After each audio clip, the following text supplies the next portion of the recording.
Okay, here we go. Infrastructure, capacity, and stakeholder by Rodmaker here. So what I have, the first part here, looking at where I teach, Osakis Public School. I've linked in the school website here. Can click on it, kind of see the main page. Kind of looks like a pretty self-explanatory school website with the district, the elementary, the high school. I just put this in here in case anyone was interested at checking it out and seeing what is going on. Go back here.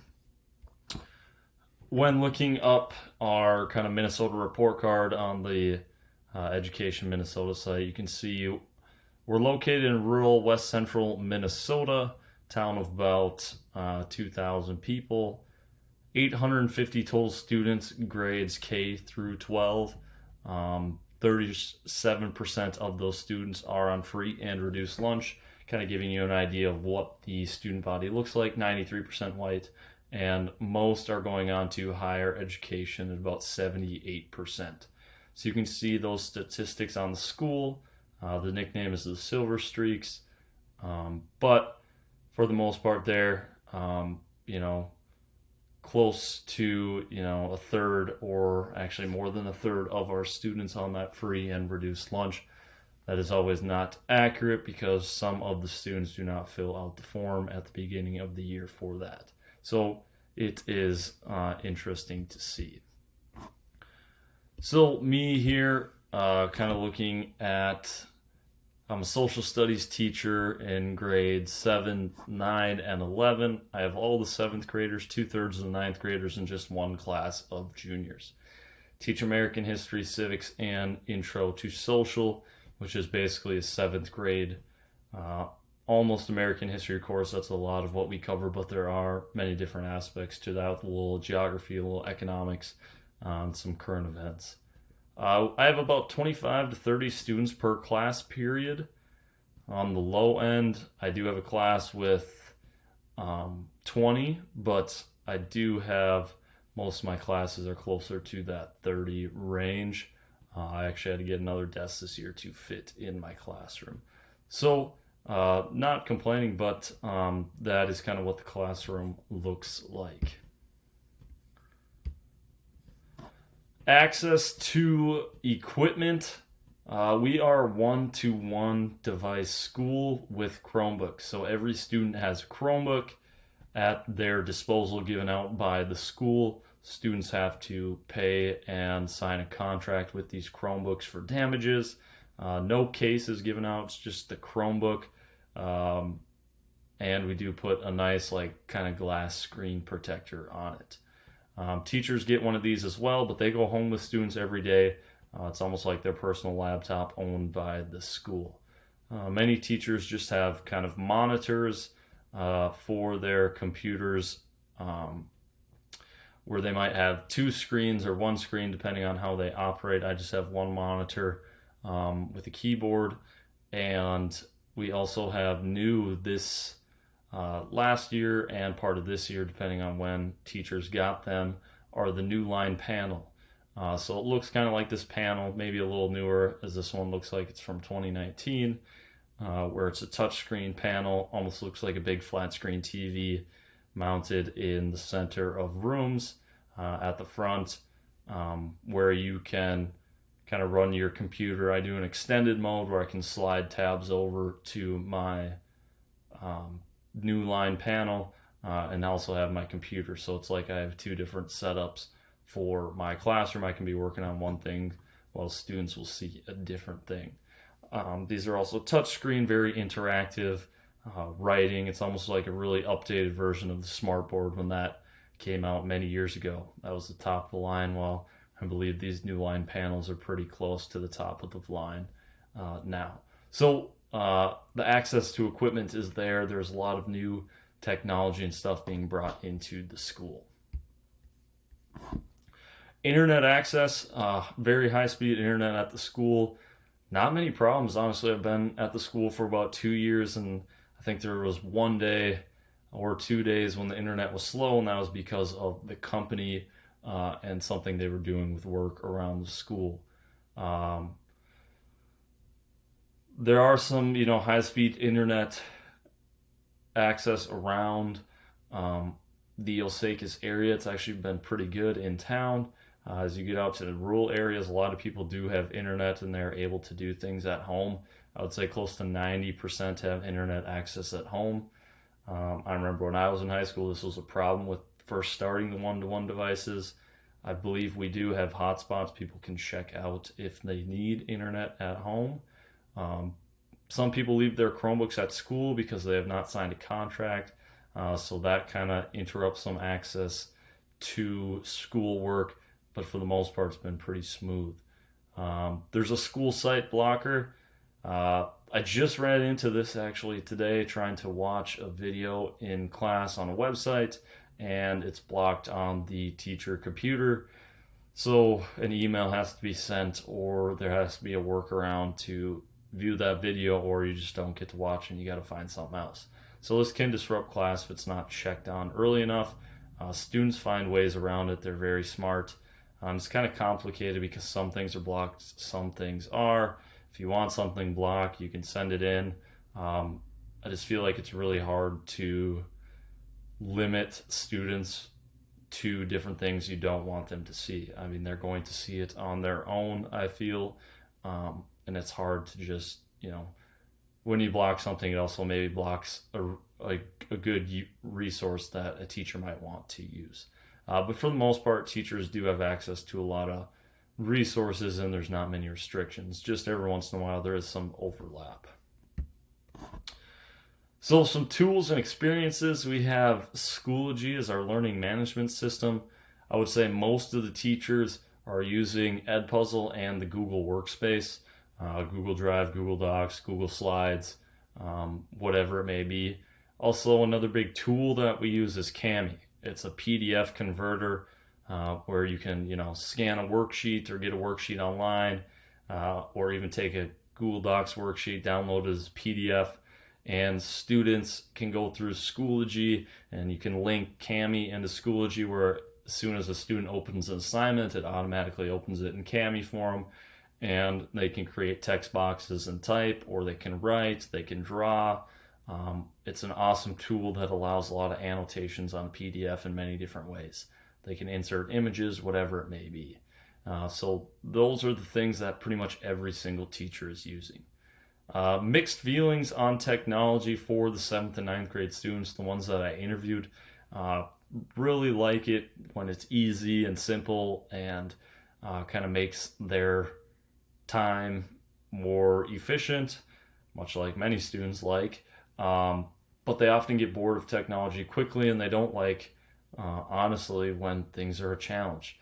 And I think that's interesting to hear because a lot of these students, being digital natives, usually don't have too much kind of challenge with technology. So I think throwing tools at students without direction is challenging for them. They don't like it. When we are able to explain it a little more and give them some background and help them through, I think they understand the technology use a little better. So I think it depends on the student, and my younger students definitely feel the need for a mix between paper and pencil, which I was a little bit surprised at. I thought they would just be all aboard the technology train. Colleague view, well, the two colleagues that I interviewed, actually, I've interviewed a few more, just kind of asking informally. Most of them are digital immigrants. I am one of the youngest teachers in the building, if not the youngest, and most of them are quite a few years older than me, and they believe that technology is kind of very hard to stay on top of. It's changing all the time. There's always new tools out there, and they just need more support. They need more one-on-one training or group training or figuring things out. They feel that tools are given to them and they're just kind of thrown at them, and they're not really able to figure out the tool fully. So they just kind of use it at the surface level, whereas if more training was done, they might be able to use it more efficiently. Or they're using the tool in the completely wrong way and not for its intended purpose. They also notice mixed student opinion, and it's hard to keep all students happy. Some students want more technology. Some students complain and want it to go back to paper and pencil completely. So just kind of mixing the two and really changing up teaching styles so that it hits everybody's learning style is important. So the colleagues, being digital immigrants, they thought that technology was kind of a challenge, and they need more time to learn it, and it takes time. They can't just be thrown, a piece of technology and expected to use it. Integration specialists. So always, this is like we have two of these. That I think they're actually called tech integration specialists at the school. They're always pushing for more technology tools and throwing resources at teachers and administrators, which is awesome. They find tools that most teachers use and they purchase these tools, send out links quite often, once, twice a week, with articles or new things on how to use technology in the classroom, or they go through and give little how-tos on kind of using refreshers for tools that we already use. Troubleshooting tips and help out instantly. You can send them an email at like tech support, and they'll send you an email back with, pretty much instantly helping you out or running to your classroom if you would ever need something. So the support is there for the immediate short term, like if you're stuck on something, need something to happen in your class, very supportive. Also, it kind of depends on who you ask. Some people think that, the technology creates more problems, but these people are there and they're very supportive and they help out and make sure you have what you need to run your classroom smoothly. Professional development. We don't have a ton of technology professional development. I think it's one thing we are missing. That's why I put this graphic in here. You can see study, improve, practice, consultation, mentoring, learning, reflection. I think we're missing a lot of those pieces. I think the big learning piece, the practice piece, and maybe the mentoring piece. We don't have many trainings, and if we do have trainings, they're very short during our PD days, kind of just going over things we already use, trying to help use them better. If every teacher's not on the same page, we'll maybe have a meeting about the tool, but we never really get time to learn new tools. I know for the new line panels that we got, we had a one-day training out, and it was 1 hour. And then we haven't revisited that information since. So I kind of forgot already some of the stuff on what I can do with that panel. So it'd be nice to have updated trainings where we can work through some of the problems and relearn things. Just doing something once usually isn't going to make it work. Budget, I didn't find a huge budget. We do have access to many tools. Like I said, if you kind of want a new tool, you can ask, and they're very accommodating. Usually buy a license for the school for you to have that tool. It's a pretty expansive budget. Technology plan, this was kind of really hard to find in our school, but I found something kind of related to a technology plan. It didn't necessarily say technology plan, and it had some main goals that I summarized here. Prepare students for a digital world, provide access to tools that develop lifelong learners. I think that's really key right there. We don't just want students to succeed right now. We want them to succeed outside of this school as the world is changing. And as our school, we are constantly updating the internet, devices, and tools to keep these students successful. We're not happy with where we're at. We always want to gain the better edge in technology as it comes out. So conclusion, flexibility. Educators can pick and choose tools to meet their needs. If one teacher wants to use this, another teacher wants to use something else, they have that ability to do so. Not everybody has to do the exact same thing. We need more professional development. It's almost non-existent with the tech tools. Our small little meetings, a couple times a year for an hour on different tools and different ideas doesn't really do it. I like to keep reminding people that we're dealing with digital immigrants most of the time with the older teaching staff. It's not people or tools that we're accustomed to using for most of our teaching career. They may be new, and we need to train on them and be able to give them to our students in a efficient way. Goal, constantly challenge comfort zone to find tools to enhance learning and experiences of students. So I don't know if I was supposed to include this in here or not, but I did. Like you can kind of feel as I've been going through this, teachers are being treated like digital natives. That's not always the case. I feel like most are immigrants. Uh, in that picture there, you can see that person doing many different things at once online. And I think in order for teachers to be able to get there, we need to have more support to fully execute with these educational tools, whether it be, some videos working through different tools, being in groups where we check in once a week, and showing each other how we do certain things and making sure we're fully executing on those tools. Learn small quantities. We don't need a million tools.